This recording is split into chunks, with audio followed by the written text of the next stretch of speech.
उल्टी काट ली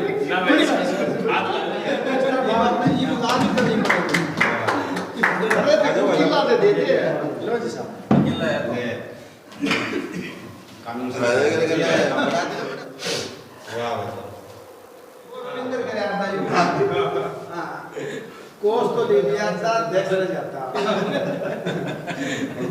ताड़ी दो भाई फोटो के जितने सारे बात में देते रहे मेरे इसी तरह से प्रदेशाध्यक्ष हाँ प्रदेशाध्यक्ष में हाँ नई बात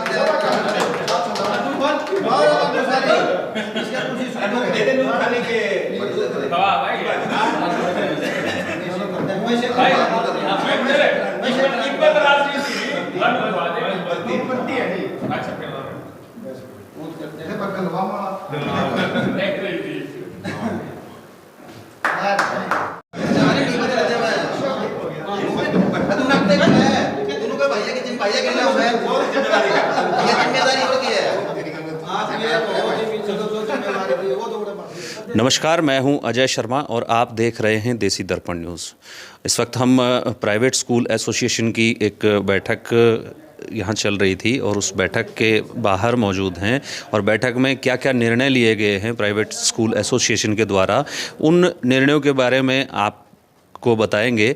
क्योंकि पिछले काफ़ी समय से एक जो बड़ी जटिल समस्या चल रही है प्राइवेट स्कूल एसोसिएशन के सामने कि 31 मार्च के बाद वो अस्थायी मान्यता प्राप्त जो स्कूल चल रहे थे उनकी मान्यता आगे बढ़ नहीं रही है। तो उसी मुद्दे को लेकर के ये बैठक जो है आज प्राइवेट स्कूल एसोसिएशन के द्वारा ये बैठक आयोजित की गई और इस बैठक में क्या मतलब इसका मुख्य एजेंडा क्या रहा वो आप तक हम ज़रूर पहुंचा रहे हैं। तो आइए सीधी बात करते हैं एसोसिएशन के पदाधिकारियों से और इनसे जानते हैं कि भाई एसोसिएशन का मुख्य जो आज का एजेंडा था वो क्या है। सर नमस्कार, आप थोड़ा सा आगे जी।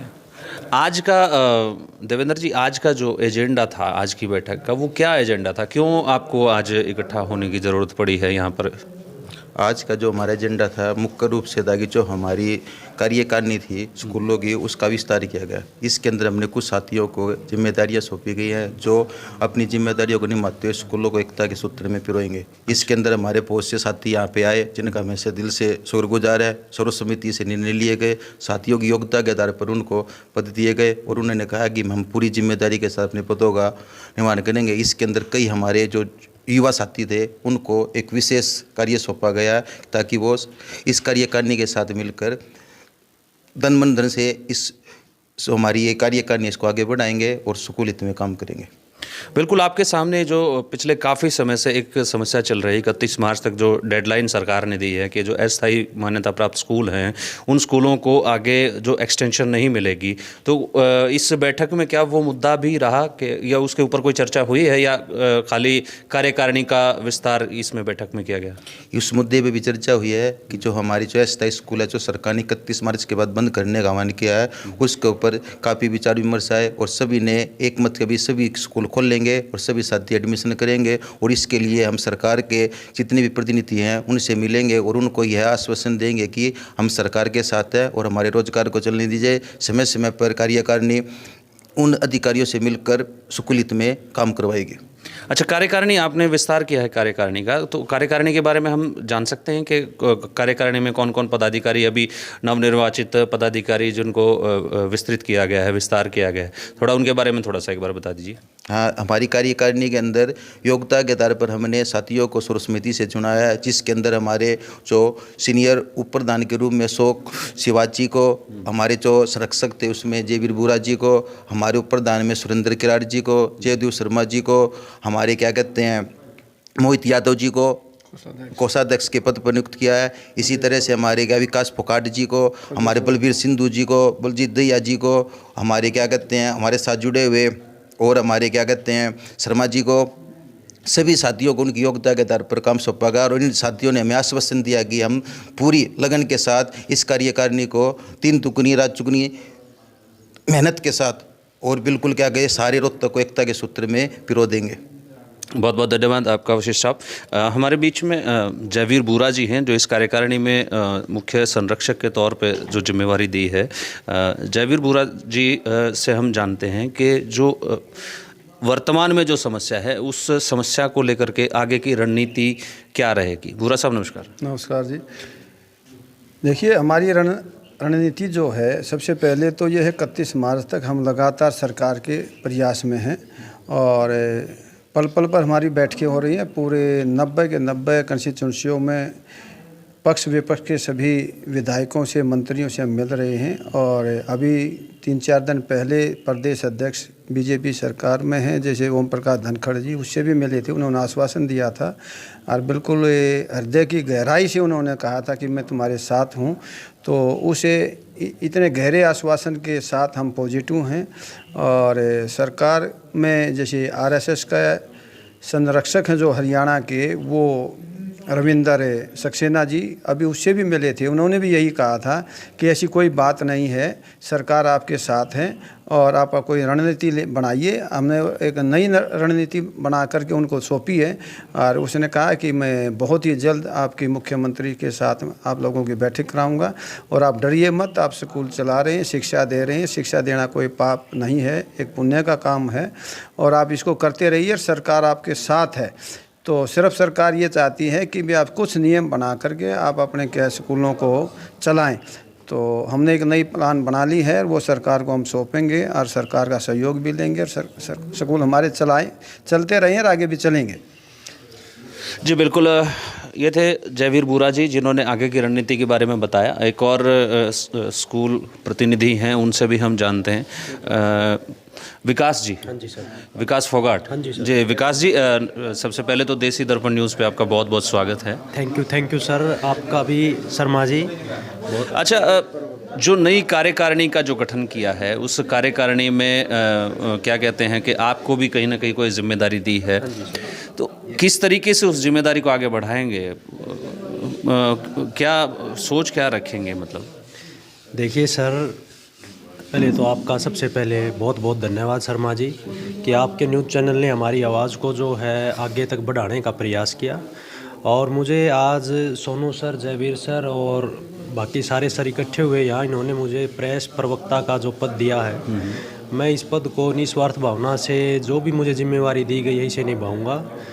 और आज जो हमें मीटिंग की है और इसका विस्तारीकरण किया है, इसमें यही हमें है कि भाई हमारी जो अस्थायी मान्यता है या जो हम बच्चों को शिक्षा दे रहे हैं, ये शिक्षा देना मेरे हिसाब से क्या कहीं भी आप जाओगे ये अपराध नहीं है, बहुत अच्छा काम है। बच्चों को, हम गरीब बच्चों को कम फीस में एक एजुकेशन देते हैं और काफ़ी सारे स्कूल ऐसे हैं जिन्होंने लूट खसोट मचा रखी है, लेकिन हमारे जो स्कूल हैं वो कम फीस में शिक्षा देते हैं और हम चाहते हैं कि ये आगे ऐसे ही देते रहें। और सरकार से भी हमने बार बार प्रयास किया है। माननीय ओम प्रकाश धनखड़ जी प्रदेशाध्यक्ष ने भी हमें आश्वासन दिया है कि हम आपके स्कूलों के साथ हैं और आगे इनको कंटिन्यू चलने दिया जाएगा। बहुत बहुत शुक्रिया आपका फोगाट साहब। सुरेंद्र जी, सुरेंद्र किराड़ जी नवनियुक्त पदाधिकारी हैं। सुरेंद्र जी से भी हम जान लेते हैं कि क्या विचार रखते हैं आगे की इस कार्यकारिणी को लेकर के। सुरेंद्र जी। सर, आज जितने भी हम स्कूल संचालक साथी इकट्ठे हुए हैं और कार्यकारिणी का हमारा गठन भी हो गया है, जिला कार्यकारिणी का, प्रदेश कार्यकारिणी का, और इस सारी चीज़ों को देखते हुए हमने एक रणनीति तैयार की है कि सरकार के ऊपर हम पहले भी मिले हैं सरकार के प्रतिनिधियों से और आगे भी मिलते रहेंगे 31 मार्च तक। 31 मार्च के बाद अगर सरकार हमारी बात नहीं सुनती और स्कूलों पे किसी भी तरह का बंद करने का काम करेगी तो हम पीछे नहीं रहेंगे, अपोजिशन में भी जाके खड़े होंगे। जिस सरकार को हमने तन मन धन से संचित किया है, बनाया है, वोट डाल के यहाँ तक हम आके खड़े हुए हैं और हमारे रोज़गारों पे अगर कैंची चली तो हम सरकार के विपक्ष में भी 31 मार्च के बाद खड़े हो जाएंगे। जी बिल्कुल, ये सारी की सारी रणनीति जो है आज की इस बैठक के एजेंडे में रही कि हम 31 मार्च तक सरकार के द्वार पे खड़े रहेंगे, सरकार से सीधी बात करेंगे और सीधी बात के जरिए ही हम सरकार से अपना पक्ष रखते रहेंगे। 31 मार्च के बाद यदि सरकार नहीं मानती है तो उसके बाद हमें मजबूरीवश सरकार के खिलाफ खड़ा होना पड़ेगा। हमारे साथ बीच में एक और नवनियुक्त पदाधिकारी हैं, अशोक शिवाच जी। अशोक जी, आपको नई जिम्मेवारी मिली है वरिष्ठ उप प्रधान की। सबसे पहले तो हाँ, प्रदेश उपाध्यक्ष, वरिष्ठ उप प्रधान, सबसे पहले तो आपको बहुत बहुत बधाई है देसी दर्पण न्यूज़ की ओर से कि आप प्राइवेट स्कूल एसोसिएशन के जो ये संगठन है उसमें एक मुख्य धारा में आकर के प्रदेश की कार्यकारिणी में आप सम्मिलित हुए हैं। बहुत बहुत धन्यवाद। धन्यवाद सर। तो किस तरीके से इस मतलब जो एजेंडा रहा है मुख्य के 31 मार्च तक हम सरकार से सीधी बात करेंगे, उसके बाद हम मजबूरीवश जो है ना विपक्ष में जा कर के भी हम सरकार के खिलाफ भी जा कर के खड़े रहेंगे।